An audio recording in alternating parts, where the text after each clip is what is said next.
ದೇವಸ್ಥಾನದಲ್ಲಿ ಪಾಠ ಕೇಳ್ತಾ ಇದ್ದಂತಹ ಮಕ್ಕಳ ಸಮಸ್ಯೆಗೆ ಮುಕ್ತಿ ಯಾವಾಗ? ಶಾಲೆಗಾಗಿ ಜಾಗ ಖರೀದಿಸಿದ ಶಾಸಕ ಕೋನರೆಡ್ಡಿ ಧಾರವಾಡ ಜಿಲ್ಲೆಯಲ್ಲಿ ಮಕ್ಕಳಿಗಿರಲಿಲ್ಲ ಶಾಲಾ ಕಟ್ಟಡ. ಇದು ಗ್ಯಾರಂಟಿ ನ್ಯೂಸ್ನ ಬಿಗ್ ಇಂಪ್ಯಾಕ್ಟ್. 15 ದಿನಗಳಲ್ಲೇ ಮಕ್ಕಳ ಸಮಸ್ಯೆಗೆ ಸಿಕ್ಕಿತು ಪರಿಹಾರ.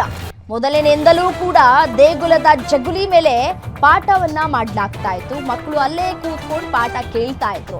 ಬಿಸಿಲು ಚಳಿ ಅಂತ ಅನ್ನದೆ ನೂರಾರು ವಿದ್ಯಾರ್ಥಿಗಳಿಗೆ ಪಾಠವನ್ನ ಕೂಡ ಮಾಡಲಾಗ್ತಾ ಇತ್ತು. 1ರಿಂದ 4ನೇ ತರಗತಿ ಮಕ್ಕಳಿಗೆ ಶಾಲಾ ಕೊಠಡಿಯ ಭಾಗ್ಯವೇ ಇರಲಿಲ್ಲ. ಇದು ನವಲಗುಂದದ ಸರ್ಕಾರಿ ಶಾಲೆಯ ದುಸ್ಥಿತಿಯಾಗಿತ್ತು. ತಗ್ಗಿನಕೇರಿ ಹುಡಚಮ್ಮ ದೇವಸ್ಥಾನದಲ್ಲಿ ನಿತ್ಯ ಮಕ್ಕಳಿಗೆ ಪಾಠವನ್ನ ಮಾಡಲಾಗ್ತಾ ಇತ್ತು. ಈ ಬಗ್ಗೆ ಜೂನ್ 25ರಂದು ವರದಿಯನ್ನ ಪ್ರಸಾರ ಮಾಡಿತ್ತು ನಿಮ್ಮ ಗ್ಯಾರಂಟಿ ನ್ಯೂಸ್. ಸುದ್ದಿ ಬಿತ್ತರಿಸಿ ಶಾಸಕರ ಗಮನಕ್ಕೆ ತೆಗೆದುಕೊಂಡು ಬರುವಂತಹ ಕೆಲಸವನ್ನ ಮಾಡಿತ್ತು ಗ್ಯಾರಂಟಿ ನ್ಯೂಸ್. ಗ್ಯಾರಂಟಿ ನ್ಯೂಸ್ ವರದಿಯ ಬಳಿಕ ಶಾಸಕರಿಂದ ಜಾಗವನ್ನ ಖರೀದಿ ಕೂಡ ಮಾಡಲಾಗಿತ್ತು. ಶಾಲೆಗಾಗಿ ಜಾಗ ಖರೀದಿಸಿದ್ರು ಶಾಸಕ ಕೋನರೆಡ್ಡಿ. ಶಾಸಕ ಕೋನರೆಡ್ಡಿ ಕಾರ್ಯಕ್ಕೆ ಗ್ರಾಮಸ್ಥರು ಮೆಚ್ಚುಗೆಯನ್ನ ವ್ಯಕ್ತಪಡಿಸ್ತಾ ಇದ್ದಾರೆ. ನಿಜಕ್ಕೂ ಈ ರೀತಿಯಾದಂತಹ ಒಳ್ಳೆ ಕೆಲಸಗಳಾದಂತಹ ಸಂದರ್ಭದಲ್ಲಿ ಗ್ರಾಮಸ್ಥರು ಖುಷಿಯನ್ನ ವ್ಯಕ್ತಪಡಿಸ್ತಾರೆ, ಮತ್ತೆ ಮಕ್ಕಳು ಕೂಡ ಖುಷಿಯನ್ನ ವ್ಯಕ್ತಪಡಿಸ್ತಾರೆ. ನಿರಾಳವಾಗಿ ಮಕ್ಕಳು ಶಾಲೆಗೆ ಹೋಗಬಹುದಲ್ಲ ಅನ್ನುವಂತಹ ನಿರಾಳವನ್ನ ತೋರ್ತಾರೆ. ಪೋಷಕರು ಕೂಡ ಸಮಾಧಾನವನ್ನ ಕೂಡ ವ್ಯಕ್ತಪಡಿಸ್ತಾರೆ.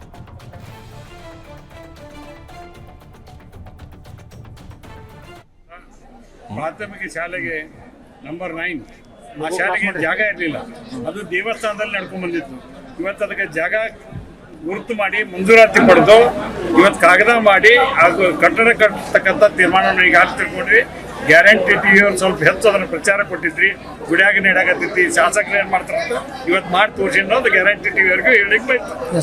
ಅವನ ಮುಂದೆ ತೆಗ್ಗಿನಕೆರೆಯಲ್ಲಿ ಓಣಿಯಲ್ಲಿ ಇರ್ತಕ್ಕಂಥ ಪ್ರಾಥಮಿಕ ಶಾಲೆಗೆ ನಂಬರ್ 9 ಆ ಶಾಲೆಗೆ ಜಾಗ ಇರಲಿಲ್ಲ. ಅದು ದೇವಸ್ಥಾನದಲ್ಲಿ ನಡ್ಕೊಂಡು ಬಂದಿತ್ತು.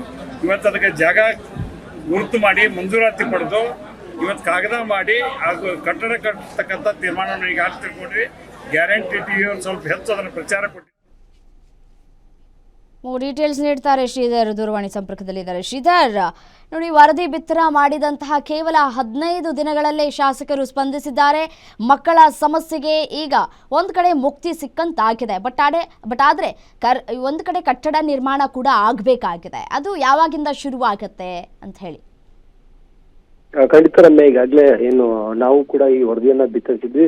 ಹಲವಾರು ವರ್ಷಗಳು ಅಂದ್ರೆ ಕಳೆದ 30 ವರ್ಷಗಳಿಂದಲೂ ಕೂಡ ವಿದ್ಯಾರ್ಥಿಗಳು ಒಂದೇ ಶಾಲೆ ಇಲ್ಲದೆ ಕಟ್ಟಡ ಇಲ್ಲದೆ ಅವರು ಹುಡಚಮ್ಮ ದೇವಿಯ ದೇವಸ್ಥಾನದಲ್ಲಿ ಪಾಠವನ್ನ ಕೇಳ್ತಾ ಇದ್ವಿ. ಈ ನಿಟ್ಟಿನಲ್ಲಿ ನಾವು ಕೂಡ ನಿರಂತರವಾಗಿ ಸುದ್ದಿಯನ್ನ ಬಿತ್ತರಿಸಿ ಅವತ್ತೇ ಕೂಡ ಶಾಸಕರನ್ನ ಮಾತಾಡ್ತಿದ್ವಿ. ಈ ನಿಟ್ಟಿನಲ್ಲಿ ಅವರು ಕೂಡ ಶೀಘ್ರದಲ್ಲೇ ಇದಕ್ಕೆ ಕ್ರಮವನ್ನ ಕೈಗೊಳ್ತೀವಿ. ಇನ್ನು ಮುಂದಿನ ದಿನಗಳಲ್ಲಿ ಯಾವ ರೀತಿಯಾಗಿ ಮಕ್ಕಳಿಗೆ ಬೇಕಾಗಿರುವಂತ ಕಟ್ಟಡ ಆಗಿರ್ಬೋದು ಅಥವಾ ಜಾಗ ಖರೀದಿಯನ್ನ ಶೀಘ್ರವೇ ಮಾಡ್ತೀನಿ ಅನ್ನೋ ಒಂದು ಭರವಸೆಯನ್ನ ಗ್ಯಾರಂಟಿ ನ್ಯೂಸ್ಗೆ ಅವರು ಕೂಡ ಕೊಟ್ಟಿದ್ರು. ಅದರಂತೆ ಅವರು ನಡೆದುಕೊಂಡಿದ್ದಾರೆ. ಯಾಕಂತಂದ್ರೆ ಕೇವಲ ಸುದ್ದಿ ಬಿತ್ತರಾಗಿ 20 ದಿನಗಳಲ್ಲೇ ಆ ಒಂದು ಶಾಲೆಗೆ ಬೇಕಾಗಿರುವಂತ ಏನ್ ಜಾಗ ಇದೆ ಅದನ್ನ ನಿನ್ನೆ ಅಷ್ಟೇ ಸಬ್ ರಿಜಿಸ್ಟರ್ ನಲ್ಲಿ ಖರೀದಿ ಮಾಡುವ ಮೂಲಕ ಅದು ಒಂದು ರೀತಿಯಾಗಿ ಮೊದಲ ಹೆಜ್ಜೆಯನ್ನ ಇಟ್ಟಿದ್ದಾರೆ. ಈ ನಿಟ್ಟಿನಲ್ಲಿ ಅವರು ಕೂಡ ನಾವು ಅಭಿನಂದನೆ ಸಲ್ಲಿಸ್ತೇವೆ. ಯಾಕಂತಂದ್ರೆ ಕಳೆದ 30 ವರ್ಷಗಳಿಂದ ಕೂಡ ವಿದ್ಯಾರ್ಥಿಗಳು ಅಥವಾ ಚಿಕ್ಕ ಮಕ್ಕಳು ಅಂದ್ರೆ 1ರಿಂದ 4ನೇ ತರಗತಿಯ ಮಕ್ಕಳು ಅಲ್ಲಿ ಶಾಲೆ ಇಲ್ಲದೆ ಅವರು ಕೇವಲ ಒಂದೇ ಒಂದು ದೇವಸ್ಥಾನದಲ್ಲಿ ಮಳೆ ಚಳಿ ಅಂದ್ರೆ ಅವರು ವಿದ್ಯಾರ್ಥಿಗಳು ಕೂಡ ಪಾಠವನ್ನ ಕೇಳ್ತಾ ಇದ್ರು.